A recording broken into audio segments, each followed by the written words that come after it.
Good morning. It is Monday morning. Time for another week to start off here at the Mike Prince Show and the Open Mic Broadcast Network.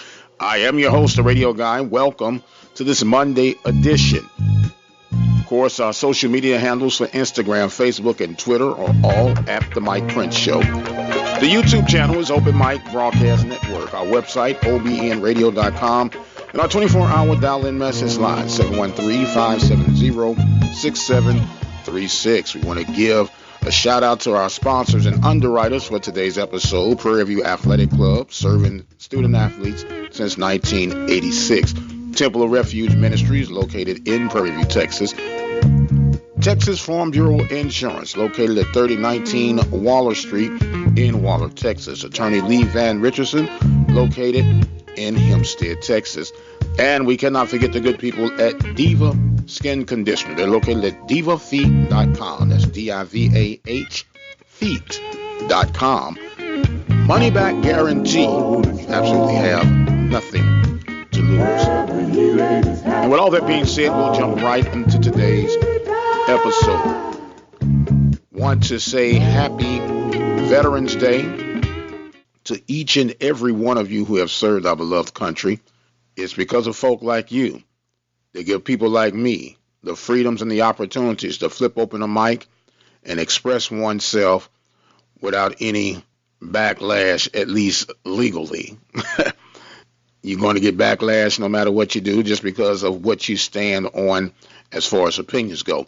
But we do thank you guys so much for dedicating your lives, and not only you, but your families and everyone connected to you.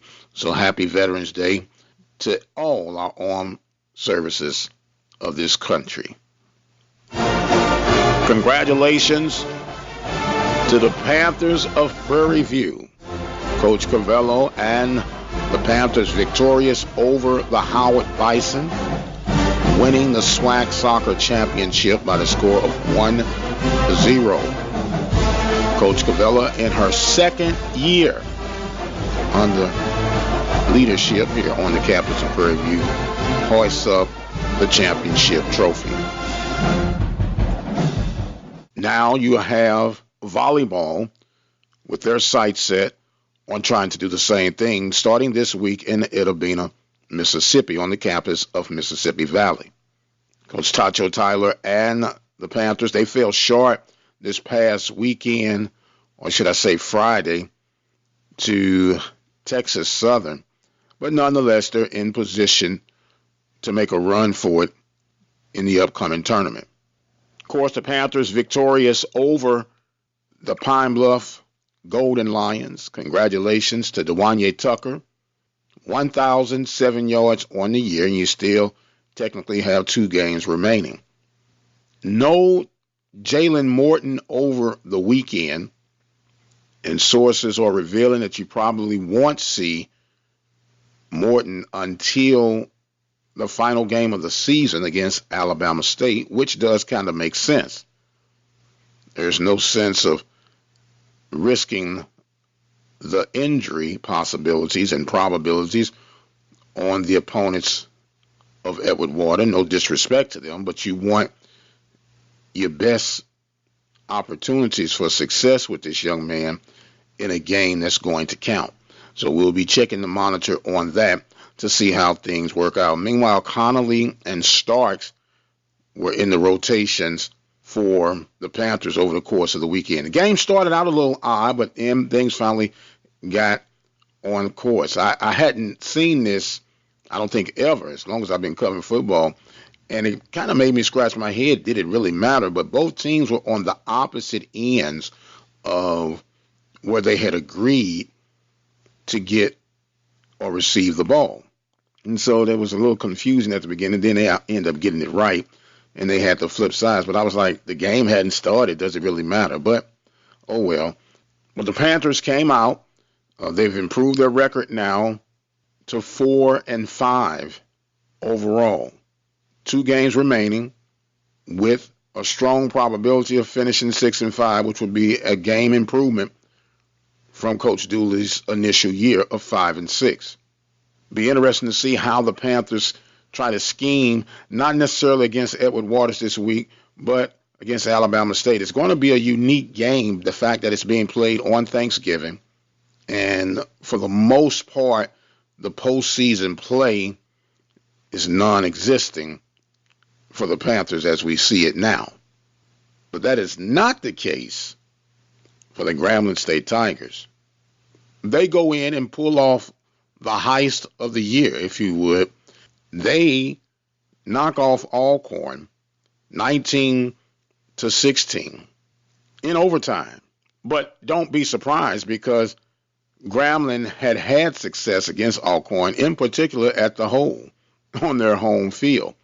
So Grambling now has surged to the relevancy of "Don't Forget About Us," which adds to the plot as it thickens as we get closer toward the Bayou Classic. Could it be now that the pressure has been swung over to the Jag Nation? Why do I say that? Jag Nation had the high expectations. It's been Atlanta or bust. Grambling, at this point, definitely is playing with house money. They've been relaxed. They've been under the radar.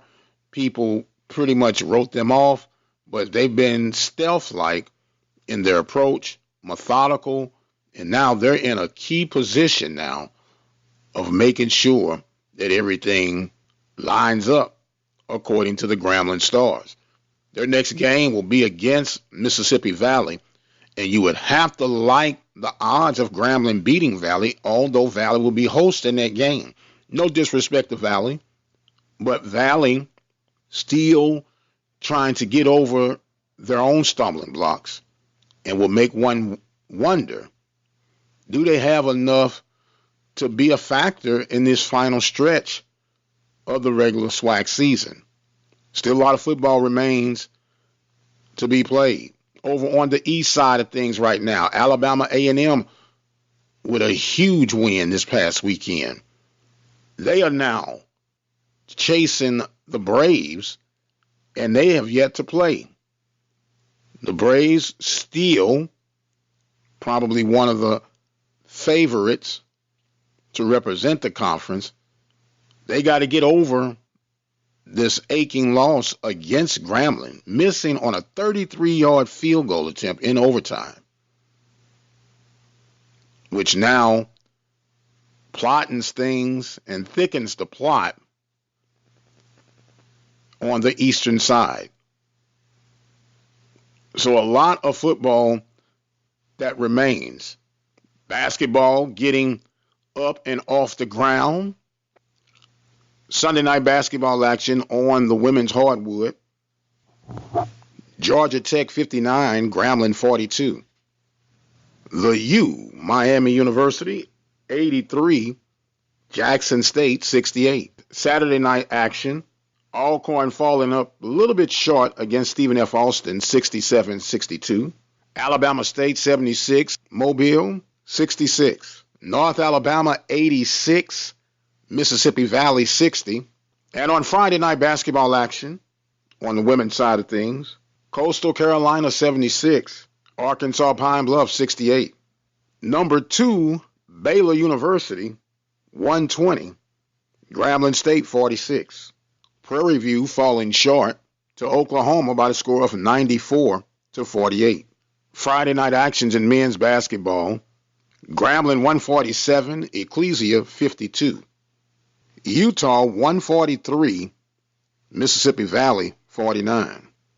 Saturday, UL Monroe 73, Alcorn State 72 in overtime. Prairie View falling short to UCF by the score of 73-69. Texas Southern falls short to Wichita State by the score of 89-63. Southern falling short to Murray State 69-49. Number 8, Gonzaga victorious over Pine Bluff 110-60. Sunday night action, Central Michigan 134, Mississippi Valley 78.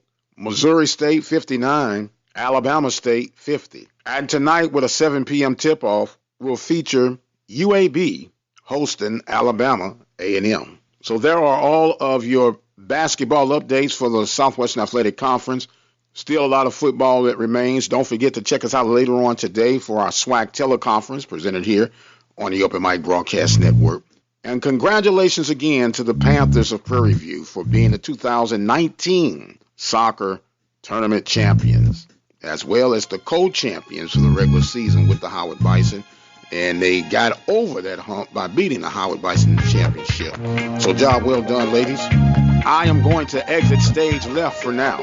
I want to thank you guys and encourage you guys to continue to call in on the message line, 713-570-6736. Leave your questions, thoughts, comments, or concerns. Continue to track us on YouTube at the Open Mic Broadcast Network. Our platforms are expanding on a regular basis. We can be found on Spotify, SoundCloud, iHeartRadio, TuneIn Radio, Google Podcasts, Spreaker.com, TalkShoe, and of course the website at obnradio.com. I've got to go. My time is far spent. Until the next time, you guys be blessed, and we'll see you on the other side.